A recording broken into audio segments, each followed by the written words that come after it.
to the First Responder Playbook. I'm joined again by Sergeant V, and we today are going to be discussing servant leadership, um, a topic that's near and dear to my heart because I feel like it's becoming a lost art in law enforcement specifically. And I think that's something we need to claw back and be able to better serve our citizens. Sergeant V, how's things with you? Going well, going well. I like how you say servant leadership is dear to your heart, right? I think servant leadership probably comes a little bit more natural for you, where I know for me personally, it was a challenge. It wasn't something that just came natural. So why do you think servant leadership tends to be more natural for you? I feel like that it's always came kind of natural to me because while I come from a team environment growing up, football, basketball, baseball, and while you individually want to do great, you want the whole team to succeed as well. It doesn't matter if you hit 40 home runs if your team loses 19-1 each game.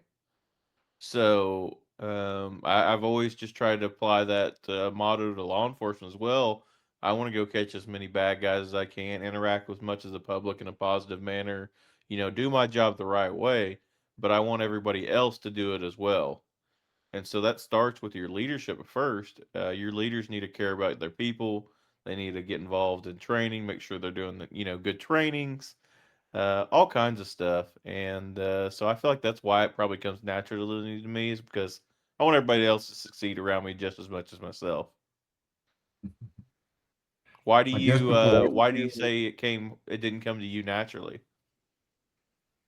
I had a different environment. I have a different personality. I wasn't that team player, didn't really get into the team sports. Any sports I did were usually individually based, like track and field, right? Throwing shot put, javelin, discus. It's not really a team thing. It's me versus me. How much farther can I throw than the last time? Wrestling, it's me versus the guy on the mat. Martial arts, karate, me versus the guy in the ring. It never really was a team thing. So I didn't have that team camaraderie and mindset that you had where the team had to succeed. It was just me challenging me and going out there. Uh, as I got through different leadership positions, my previous leaders, I had some good servant leaders, some good sergeants and supervisors that knew how to help guide me or other officers in the right direction, um, and remove those obstacles that needed to be removed, but also uh, help us conquer those obstacles that we needed to conquer. But I also had a whole bunch of leaders that it was more, no, you're going to check the boxes just because I told you to check the boxes, and here's the policy, here's the procedure, here's the why. Let's drive forward. And for me, that just seemed more natural. I didn't need somebody to inspire and motivate me. I just needed somebody to set a goal, tell me to go hit it, and I'd go hit it. So I felt that motivated me. So why wouldn't it motivate somebody else? I just needed to go check some boxes. So why can't I just use that to lead the next group? I found out the hard way it didn't work that way. People are different than Yeah, me. yeah, for sure. And so just so everybody's clear that maybe doesn't necessarily know what servant leadership is, it's the philosophy where leaders prioritize serving their team members' needs for growth and well being, focusing on follower development, organizational health over personal power, emphasizing traits like listening, empathy, healing, stewardship, and empowerment to build trust, strong teams, and ethical cultures. So, you know, that's why I say I feel like it's a lost art in today's first responder world because I kind of got in on the tail end of the old school culture of, you're just gonna go do whatever we tell you to do. I grew up in a different, generation of I'm not questioning you to question you. I just need to know why we're doing things that way. And maybe that's just my lifelong learner in me, but I've had a lot of old school supervisors that kind of chaps their butt in that I'm questioning their authority. And that's not really the case. It's more I need to know why we're doing that things that way instead of, well, just because I told you so. Well, that doesn't fly with me. And it never has. And hey guys, listeners out there, I first admit I was always the one to poke the supervisor bear. Because I just never accepted that answer. But being in this position now of an emerging leader, I can also see that them just telling you to do something to do it is probably not going to work for a lot of people anymore. And so I think that we have to be, as leaders, good listeners, because when you pick up on small differences like that and pick up where, hey, Brent's probably not griping just to gripe, he's griping because he needs to know why we're doing this process and adjust how you deliver your message. It solves a lot of issues just by listening, and it doesn't cost anything at all. It's such a lost art today. What do you think on that? I I would agree that all too often we don't listen enough as leaders and as supervisors, giving our employees a voice, letting them tell us what's going on and why they're not accomplishing the goal or the mission that maybe we've set for them. And if we could learn how to do that better, we can figure out not only what's holding them back, but how to address that issue in the right way, whether it's educating them, uh, testing them, building confidence, removing obstacles that are in their way, whatever the case may be. We can't do that if we don't actively listen to what it is they truly need. And everybody needs something a little bit different. So you really got to take that time to figure that out. Yeah, for sure. And another thing that really strikes me when I was reading the definition is leaders being involved in commitment to growth for officers. Mhm. I truly feel like my first 6 years, probably, maybe seven, there wasn't a push to better myself for where I wanted to be. It was just, hey, show up, take your calls, and go home. Get your minimum hours of training in each year and be happy that you got that. If you're not willing to commit to your officers, one, you lose a lot of trust right there because officers pick up on that hey, they're not willing to commit to me. Why should I commit to the agency? Um, especially in today's environment where every agency's offering a signing bonus and they're hurting badly for people, people will leave. They're not tied to one agency for 25 years anymore for the most part. But also, we need to have a mentoring culture that is separate from your supervisory ranks that helps guide these younger officers to get to where they want to be eventually. Obviously, you're not going to jump from a 6 month rookie police officer to a canine handler or detective in most cases.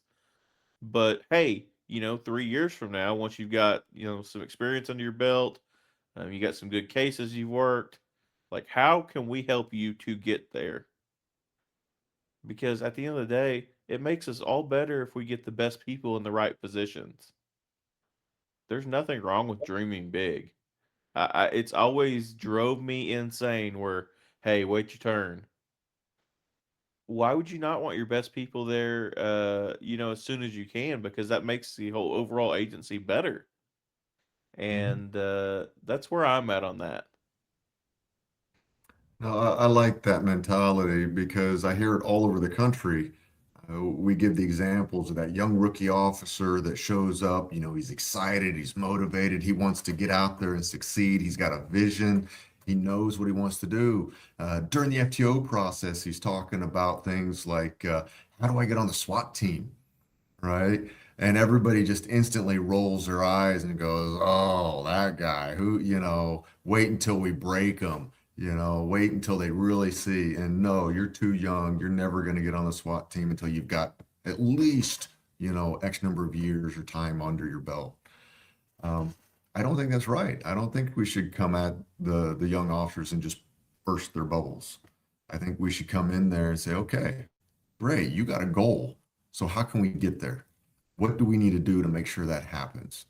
Because we're going to need the next generation coming in and filling those spots. So let's figure out how to make sure we get them trained right and keep them motivated to want to get there. So when the opening does come up, they're still eager and wanting to jump on there. Well, and it's very simple in applying these principles. Hey, if you want to get into investigations one day and you're working a burglary case, the detective can say, "Hey, Brent, this is the process of getting a search warrant. This is, doing the return, everything that involves that." Or, "Hey, this is why we do this a certain way," and, collecting evidence. Things that help build that toolkit that helps them out, but it also takes a little bit of the load off the detective as well. Same thing with SWAT. Hey, man, I'd like to be on the SWAT team in a couple years. Cool. Instead of running you away and, making you feel like an idiot, when we get call outs, why don't you come be the scribe? So that way that like, hey, this is, what each person's doing, this is where they're at. Small tasks that can help in those very intense environments, and it takes the load off the people that are in charge. And that's another thing. Canine, I love all my canine handlers, but they get so territorial sometime over narcotics investigation. Again, why don't you help these newer officers out? I've heard a few say over the years, "Oh, that guy's just an idiot. He doesn't know what he's doing." Well, then show him. Like you're in the position that they probably want to get to one day. Help them out and be that mentor to get them there. And doesn't cost our agency a dime. That anybody can do, and it makes that person a servant leader when they do it. I like that. So those are all great examples of how to be a servant leader. But what are some things you've seen that is not servant leadership, but people might assume or think is? Not having the pulse on your agency. There are unfortunately a lot of chiefs of police, sheriffs out there that show up every day, go to meetings all day, and they don't ever interact with their people other than just hey, how are you? Kids doing well? People see through that pretty quickly, the phoniness. And, if you're not actually involved, and I'm not saying you got to come to every call or anything like that, but my last chief I worked for was really good. If he was out and about, he would show up to calls just to be seen. Like, hey, look, I'm still one of the guys. And that was awesome. I loved it. He's such a nice guy. And he would just show us, like, hey, look, here I am, you know? And you would hear him all the time. Hey, I'm responding to a burglary in progress. And I'm like, that's the chief of police. But he made sure to actually have his pulse in the agency and not just be a figurehead, tucked away in an office all the time. So that's one thing I think that is not servant leadership. If you're not on the pulse of your agency, you're really out there. But also assigning your shifts to your agency. On the surface, you're like, well, what's Brent talking about there? But you got to think how many agencies out there put people together not because it's the best team, but because the person's just been there the longest. Or, hey, my buddy's on this shift, I'm going to go to that shift. And it doesn't serve the agency as a whole the way those shifts are set up. It just rewards, hey, that's my buddy, or hey, I've been here the longest. We really need to reevaluate how we do our shifts in that we need to how put these officers where they best serve the citizens. And a lot of officers are going to be out there. They're going to listen. They're not going to like that. But at the end of the day, we're servants to the citizens as well. And hey, man, like sometimes you may have to take a little bit worse days off and work mid shift if I truly think that you would work well with that supervisor because, we've got a problem shift. I need a good officer on that shift to help it run smoother. But again, that goes back to communication. Communicate with them why you're doing that. Don't just say, hey, you're going to mid shift. Sorry, you lost your Sunday off. You're going to Monday, Tuesday, Wednesday. Communicate with them because they would appreciate and respect, like, hey, I'm actually getting a little bit of credit here that I'm doing a good work and they want me to go to the shift to help it make a run smoother. But I truly think that as leaders, we need to reevaluate how we're doing shifts. I know that's a little bit out of left field, and I'm going to get a lot of flack for that, but that's just me. Yeah, a servant leadership or a servant leader doesn't just say yes to everything. Oh, you want a raise? Sure, let's give you a raise. Oh, you want a new toy? Yeah, let's go get you a new toy. Oh, you want to go to this shift and work on this shift? Yeah, sure. That's not servant leadership. Just getting out of the officer's way and letting them run amok is not servant leadership. It's guiding them appropriately, knowing what they actually need, not just what they want, and helping them find those things that they need and address those concerns. So I hear it all the time at various agencies. Oh, we got to get raises for our officers. We've got to pay them more. We got to pay them more. If we don't pay them more, then we're going to keep losing officers. Is it really the pay that's causing that? Or is there something else that they need? Is there something else that we can provide that will actually keep them here? And I think it boils down more to culture than it does pay. I've seen it countless times where those officers are leaving for something other than the pay. They're even taking pay cuts because the cultures are better somewhere else. 100%. I wholeheartedly agree with that. And again, this is not an apples to apples comparison, but when I went to ILETA the first time, I didn't stay on site. We got signed up late. We didn't. I don't even remember how it got brought up. Somebody's like, "Hey, you want to go?" Yep, I'll go. And I went, and I had a lot of fun. But I was so out of my comfort zone that I didn't go to the like social hour or nothing like that because we were staying off site. But I saw all these like great ideas during class and like just the different class types and everything. And I'm coming back again. I'm staying on site next time. Next time I come around, I met you.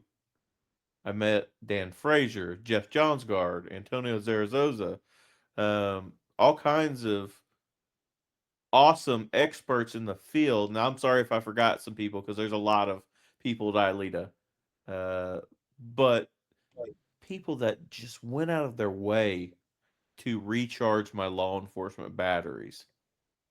And so, think about that. That's a great culture of a training group that helps newer people come in and spread their wings a little bit to go train officers back in their home states. And that's because of the culture there. Um, Dan Frazier last year signed one of his copies of his book, and I didn't even ask him to. Like how cool that was to me. Like I'm an avid reader to have a signed copy of his book, but it's that culture. Same thing at an agency. As leaders, we need to build that culture where they want to come to work. We want them to learn. We want them to grow as officers. Because at the end of the day, it reflects good on the leaders if our guys are out, the guys and girls are out there doing amazing things, serving the citizens, going to citizen meetings, churches, getting involved, different types of religious organizations.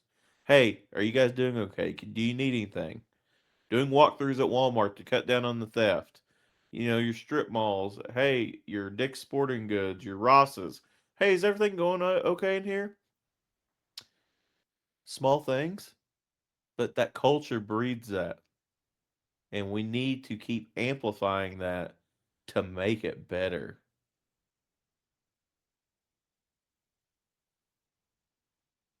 I really like that. Servant leadership, once you get it established, it is a great culture and it only breeds growth. That's the whole point. It's going to keep everybody together and everybody's going to grow together as a team. Couldn't ask for a better environment, right? Yeah, exactly. And another thing I want to touch on, along the same lines with servant leadership, that is the first step. The officers also have to buy in as well. It doesn't matter what profession it is, that's a two-way street. And so if you've got agencies like I'll give a shout out to Chuck. Chuck brought you in the past week to help teach a de-escalation course. Two different 2-day courses. because he was a new instructor, from my understanding, and then you're there to basically supervise him. That is an initiative as an officer he took on to bring good training back to our area. That he did the initiative. That's his way of helping out and making that next generation better. Um, we have to do our part as well that are not in the admin roles. Like, let's do our part to make this place a little bit better. I put in to teach that media relations class at ILETA because I love talking about media relations. I love doing my podcast. Why? Because they said they had a need for it, and I can give back a little bit of the knowledge I do have. I'm not Mr. SWAT tactical guy, but media relations I'm really great at, and I feel like I can help out. That's my little part that I can do to help make that conference better. It's the same thing at work. If me as Joe Schmo officer shows up, helps a lady change her tire, catches a guy with a felony warrant for breaking into houses, does his report on time, gets the guy to jail, and nothing crazy happens overnight, that's a successful night. Oh yeah, and I got along with my partners. I did a good, shift report to the next shift that's coming on after me. That's just building that relationship, the synergy of the whole agency to keep it flowing. Small stuff that makes this place so much better at whatever agency you're at. I like it. I'm glad you were able to get into ILETA coming up here. Hopefully, I can get to one of your classes. I didn't look at the schedule. What days are your classes? Tuesday and Thursday, and I'm nervous as all get out, folks. So nothing better than getting your nerves out by just getting it done. That's my life motto. I'm going to be up there, knees knocking together, first class, but I will survive. I promise. Um, I want to also talk about empathy. You come from a little bit older generation than me. Not calling you old, but yeah, empathy. I feel like you're part of the older culture in that people told you to check your emotions at the door. When you came to work, you're supposed to do your job for 8 hours and then go home. What happened before work or after work doesn't affect what you did at work, is what I'm getting at. In reality, that's not realistic. And so I truly think as leaders, we have to be empathetic to our officers in that sometimes life affects our work, work affects our life, stuff comes up. Show a little empathy to your officers and, don't come down on them super hard every time. If like something comes up and the guy's like, hey, man, my kid's sick. I know I'm supposed to call in 2 hours before work, but my kid just got sick 30 minutes before work. Like, don't be so quick to throw the book at him. Like, if the shoe was on the other foot, like, would you want the book thrown at you because your kid's sick 30 minutes before work? Because that's a really quick way to ruin morale at an agency is start slinging paper just because we can.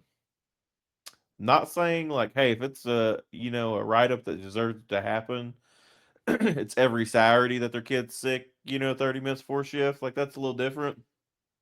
But just remember as a leader to have a little empathy in that if you were in that position, would you want somebody to, not make a rash judgment and say, we're gonna throw the book at you.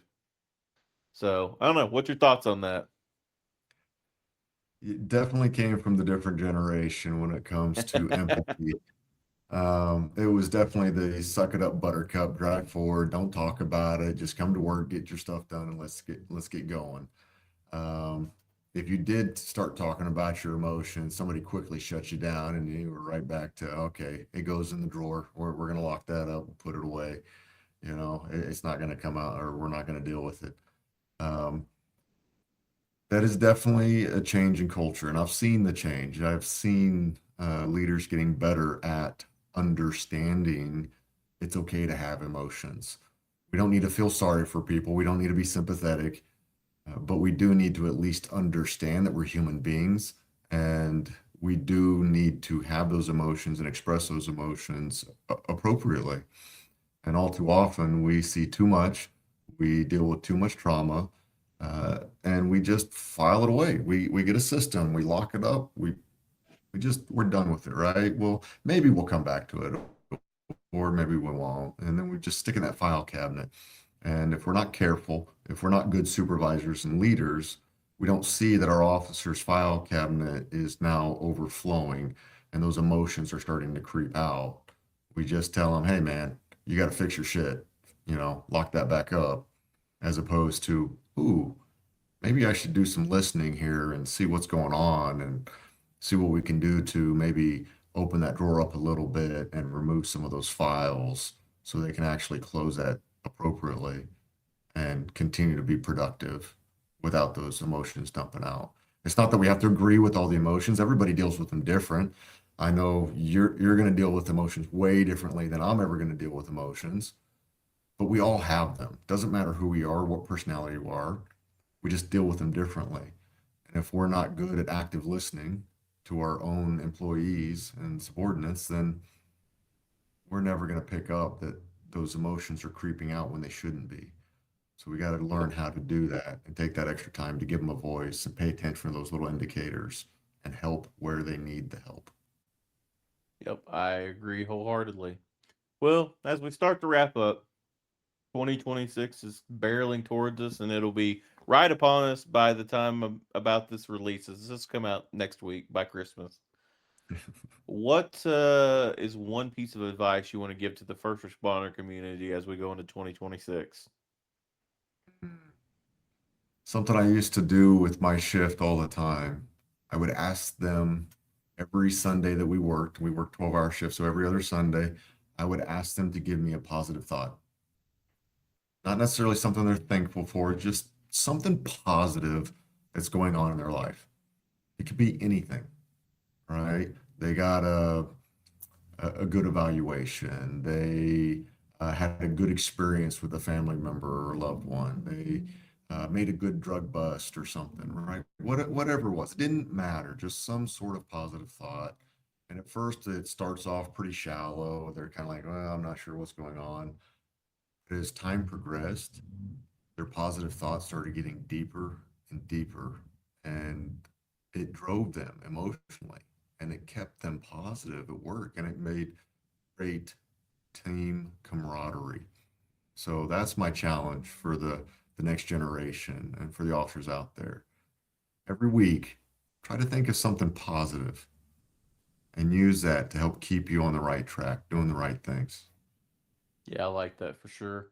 I think mine would probably be just every day make sure to 1 foot forward, bettering yourself, whether that's mentally, physically, learning something new, whatever the case may be. But every day, 1 step forward, not 1 step back.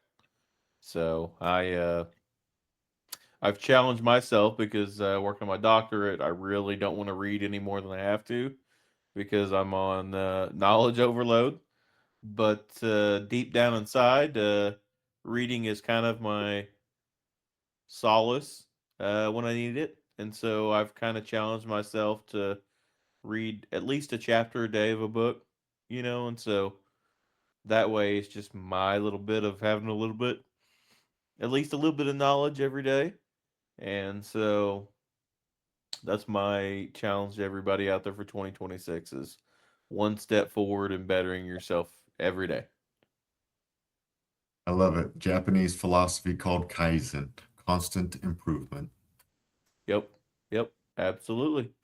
Well, Sergeant V, thanks for joining me, and Happy New Year's and Merry Christmas to all the listeners out there. And you guys stay safe. Merry Christmas, Happy New Year.